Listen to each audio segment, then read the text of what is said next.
우선 저는 순교자 석방난 수도원 동서성경연구소 원장 알렉스 박 목사입니다. 종교 개혁에 대해서 이제 개신교의 이 발상에 대해서 잠깐 공부해 보도록 하겠습니다. 지금 여기 이제 동상을 여러분 보시고 계십니까? 보이십니까? 네. 예, 이 동상이 이게 지금 그 제네바 칼빈 대학교 안에 있는 벽에 이 동상입니다. 예, 혹시 여러분이 스위스에 갈 일이 있으시면은 제네바에 가셔가지고 존 칼빈 대학교에 가시면은 그 벽에 이 네 종교 개혁자들의 동상이 새겨져 있습니다. 오케이, 그러면 이제 왼쪽에서부터 이 네 분의 종교 개혁자들을 소개해 드리겠습니다. 왼쪽부터 윌리엄 파레어, 그 다음에 두 번째가 존 캘빈, 그 다음에 세 번째가 테오도르 베이자, 그 다음에 이제 네 번째 종교 개혁자가 장로교회를 설립한 존 낙스입니다. 그래서 여러분들이 이 네 분들은 좀 알고 있어야 됩니다. 윌리엄 페로, 존 캘빈, 그 다음에 테오도르 베이자, 그 다음에 존 낙스. 이분들이 이제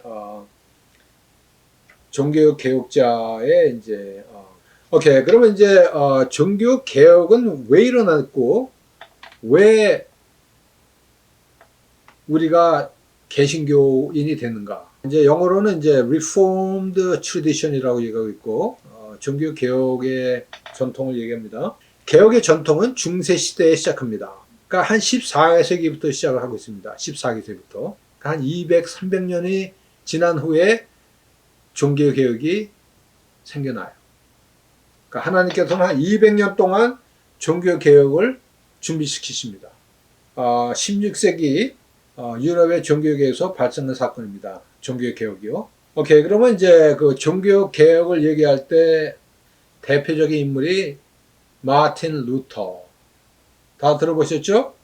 16세기, 그러니까 1517년에 이제 종교개혁이 이제 유럽에서 생겨났는데, 그 당시에 그 마틴 루터의 그 직분은 뭐냐면은 그 어거스틴 스톤의 수도사였습니다. 예, 루터가 어거스틴 스톤의 수도사 출신입니다. 그게 중요합니다. 그러니까 천주교 사제요, 천주교 수도사입니다. 그 다음에 이제 종교개혁의 그 대를 이어받은 사람이 존 캘빈입니다. 예, 프랑스의 존 캘빈입니다. 그러니까 루터는 1세고 존 캘빈은 2세에 들어가고 있습니다. 나이로 올 때 루터가 훨씬 위고 그 다음에 존 캘빈이 세컨드 제너레이션 개혁자입니다.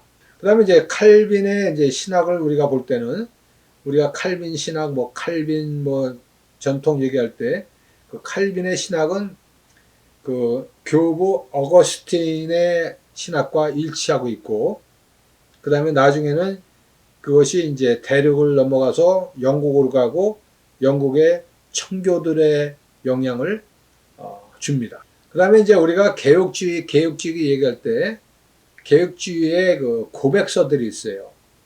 그러니까 Confession of Faith들이 있는데 혹시 여러분들 장로교에서는 이제 그 웨스트민스터 신앙 고백이 있습니다. 그렇죠? 그 다음에 이제 다른 그 개혁주의 고백서들 보게 되면은 벨직 고백서, 신내교 고백서, 그 다음에 13 신앙 개조, 그래서 이제 앙글리칸 교회, 그 다음에 영국의 성공의 이 교회의 그 고백서들이 있습니다. 그러니까 각 개혁주의 교회마다 고백서들이 있어요. 그러면 이제 개혁주의 그 지침서는 무엇인가? 한 5가지 지침이 있는데 여러분이 다 아시는 것입니다. 솔라 스크립투라, 오직 성경, 솔리 데오 글로리아, 오직 하나님께만 영광, 그 다음에 솔로 크리스토, 오직 예수, 그 다음에 솔라 그라티아, 오직 은혜, 그 다음에 솔라 피데, 오직 믿음. 다 들어보셨을 겁니다. 그래서 우리 개혁주의와 우리가 뭐 로마 천주교, 동방 정교회 비교할 때 한 가지 빠진 것이 있다고 그러면 뭐냐면 전통이 빠져 있습니다. 전통. 동방 정교회라든지 천주교는 2000년의 전통이 있지만은 우리 개신교는 말씀과 예수, 그 다음에 오직 믿음. 이것이 이제 종교 개혁주의자들의 부르짖음이었습니다. 그 다음에 이제 칼빈주의가 있는데요. 왜 우리가 칼빈주의를 얘기하냐면 칼빈주의가 개혁주의의 어떤 그 대표적인 교리입니다. 여기서 벗어난 개신교들도 있어요. 그렇지만 이제 우리가 개신교 개혁주의 얘기할 때는 이제 칼빈주의 5개의 교리를 얘기합니다. 전적 타락이 있습니다. 전적 타락은 뭐냐면 한마디로 우리 인간은 태어날 때부터 아기 때부터 죄를 가지고 태어난다. 그 첫 아담의 죄를 우리가 갖고 태어난다고 해서 완적 부패를 얘기합니다. 그 다음에 이제 두 번째로는 무조건 선택. 이건 뭐냐면은 우리가 구원을 받는 데 있어서 지금 우리가 구원을 얘기하고 있지만은 구원을 받는 데 있어서는 하나님이 무조건 택하신다입니다. 내가 하나님을 택하는 것이 아니고 여러분이 하나님을 택하는 것이 아니고 하나님이 여러분을 택하는 겁니다. 그게 unconditional, 그러니까 조건이 없는 선택입니다. 그러니까 무조건 선택이죠. 그 다음에 이제 세 번째로요. 구원에 있어서 limited atonement, 제한된 속죄. 요게 이제 조금 많은 사람들에게 의문을 갖다 주는 겁니다. 그럼 하나님이 구원을 택한 사람에게 주셨는가? 칼빈은 예스라고 얘기합니다. 모든 사람이 다 구원을 받는 것이 아니고 택한 백성, 제한된 사람만 구원을 받는다. 이것이 제한된 구원론입니다. Limited Atonement. 그 다음에 이제 네 번째로 불가항력적 은혜. 영어로는 Irresistible Grace. 그러니까 하나님이 나를 택하려고 그랬을 때는 하나님은 나를 택하시고 나는 거기에 무조건 항의를 할 수 없는 그러한 순종을 하게 된다는 것입니다. 그러니까 칼빈이 얘기하는 구원은 뭐냐면은 하나님이 여러분을 택했다 그러면은 그 택함은 완전한 것이에요. 그리고 여러분이 그 택함에 있어서 예스, 노를 할 그러한 그 선택이 없다는 것입니다. 그게 이제 칼빈주의입니다. 다른 신학은 내가 구원을 거절할 수 있다 이렇게 가리키는 그런 설이 있어요. 그렇지만 칼빈주의는 하나님이 나를 선택했으면 나는 그 선택을 거절할 그런 능력이 없다. 그래서 나는 항의할 능력이 없다라고 해서 불가항력적 은혜라고 얘기했습니다. Irresistible Grace. 그 다음에 이제 다섯 번째로 성도의 견인을 얘기할 때 이 성도의 견인은 뭐냐면 한마디로 로마서 8장 38절, 39절. 예.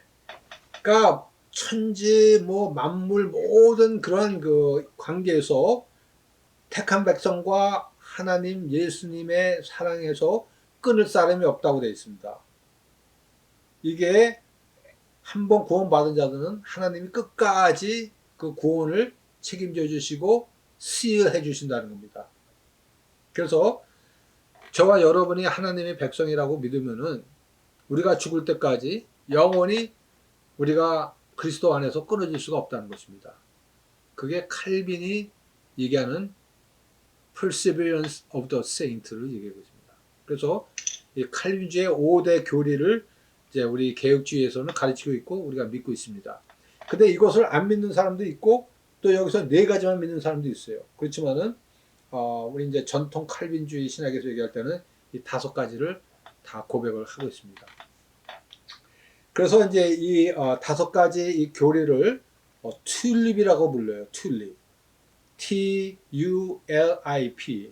Total depravity, unconditional election, limited atonement, irresistible grace, perseverance of saints. 그래서 이 튤립이라고 그러는데 이 튤립은 그 네덜란드의 대표 꽃입니다. 그리고 개혁주의가 이게 네덜란드에서 굉장히 강하게 일어났던 곳입니다. 그래서 우리가 이제 튤립을 얘기할 때 칼빈의 5가지 교리를 얘기한다 그러면 되겠습니다.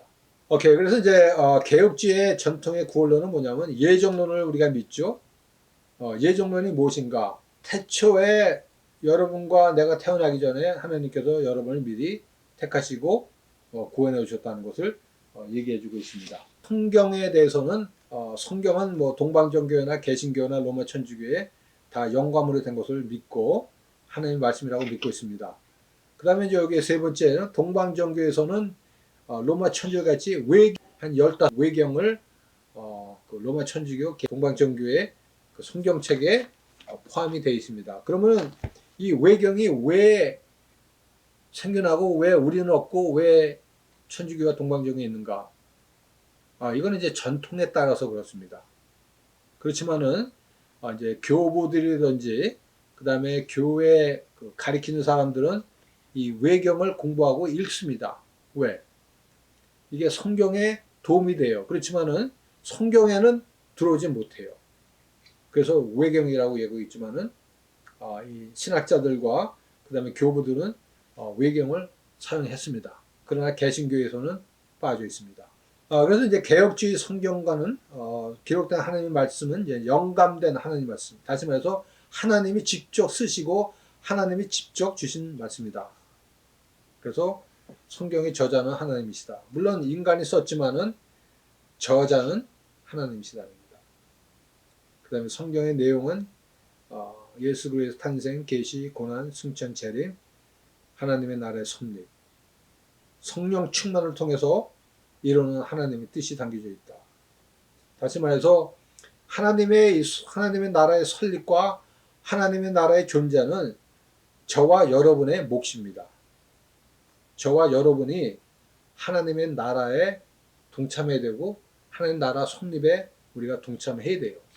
그것이 하나님의 백성의 의무요 또 사명인 것입니다. 오케이. 그다음에 이제 성경관, 그다음에 성화, 그다음에 이제 교회론에 대해서 개혁주의 교회론은 무엇인가? 그다음에 개혁주의와 동방정교회의 교회론은 무엇이 다른가? 교회는 한마디로 뭡니까? 예수님의 몸이에요. 빌딩이 아닙니다. 건물이 아니에요. 저와 여러분이 그리스도의 몸이요. 저와 여러분이 교회인 것입니다. 동방정교회의 가르침, 교회는 나타난 진리의 그리스도의 종교, 특별한 실체다. 예, 이분들도 물론 그 건물이 화려하고 우아하지만은 궁극적으로는 뭐냐면은 성도들이에요, 성도들. 하나님의 백성들이 교회인 것입니다. 그래서 크리스천의 믿음과 소망과 사랑이 담겨져 있는 것이 교회입니다. 그리고 그것이 몸입니다. 그 다음에 이제 동방정교회의 4개의 가르침, 뭐 개신교회도 마찬가지고 로마 천주교도 마찬가지예요. 교회를 얘기할 때 믿음과 신앙의 중심이어야 합니다. 그러니까 믿음과 신앙이 존재해야 됩니다. 교회에서는. 그 다음에 소망과 구원의 신앙에 근거해야 됩니다. 그리고 예배로 나타내야 돼요. 그래서 여러분이 아다시피 동방정교의 예배 시간이 얼마인 줄 아세요? 우리 개신교는 예배 시간이 몇 시간입니까? 요새는 뭐 줌으로 예배드려서 더 줄어들었지만 몇 분 보세요? 1시간? 1시간 반만? 1시간 반. 동방정교는 3시간입니다. 서서 봐요, 그것도. 지금. 그러니까 우리 개신교에 가지고 있는 이 예배 개념과 또 동방정교의 개념과는 이 차원이 달라요. 오케이. 그 다음에 삶을 통해서 이웃을 섬기고 연약한 자들을 돌본다. 그러니까 사회에 봉사를 해야 되죠. 우리가 교회에서만 봉사하는 것이 아니고 사회에서 우리가 빛과 소금의 역할을 감당하는 그 삶이 교회라는 것입니다. 그 다음에 교회 안에서는 치리와 또 행정 이런 그 관리들이 집행이 일어나야 합니다. 그 다음에 이제 크리스천들은 왜 교회를 가야 되는가? 그 다음 왜 주일에 교회 가는가? 예수님께서 주일날 부활하셨기 때문에 예수님은 안식일의 주인이시기 때문에 초대교회는 주일에 예배를 드렸고 주일에 예배드리는 것이 전통이.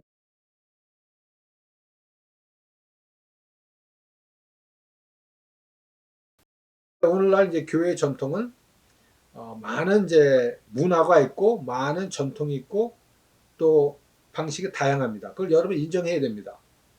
그리고 개신교와 동방정교의 그 기능에 있어서는 예배를 드리면서 성도들을 가리키고 또 예수 그리스도가 가르친 성례를 우리가 집행을 이제 해야 되는데, 예를 들어서 이제 성찬식 같은 거는 동방정교회나 천주교는 매주 드립니다. 그렇지만은 우리 개신교에 있어서는 계절마다 드리고 또 그 교회의 그 예배 방식에 따라서 예배를 드리는 것을 우리가 알 수 있습니다. 오케이.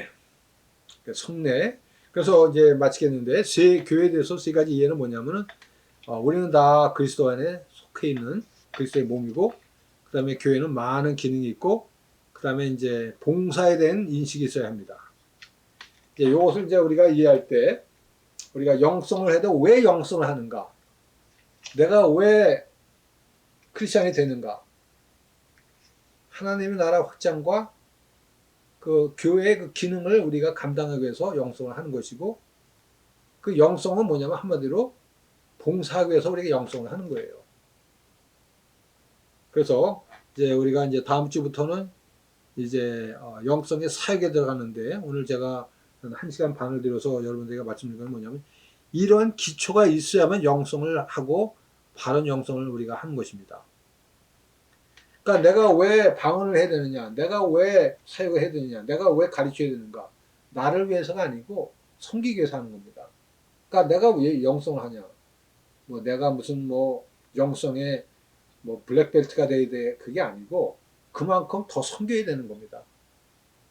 여러분 영성이 클수록 더 그만큼 섬기지 않으면 하나님이 질책하세요. 많이 받은 사람은 많이 봉사해야 되고, 또 적은 사람은 또 적은 만큼 봉사해야 되는 것입니다. 오늘 여러분들 이 배경에서 우리가 영성을 하는 것입니다.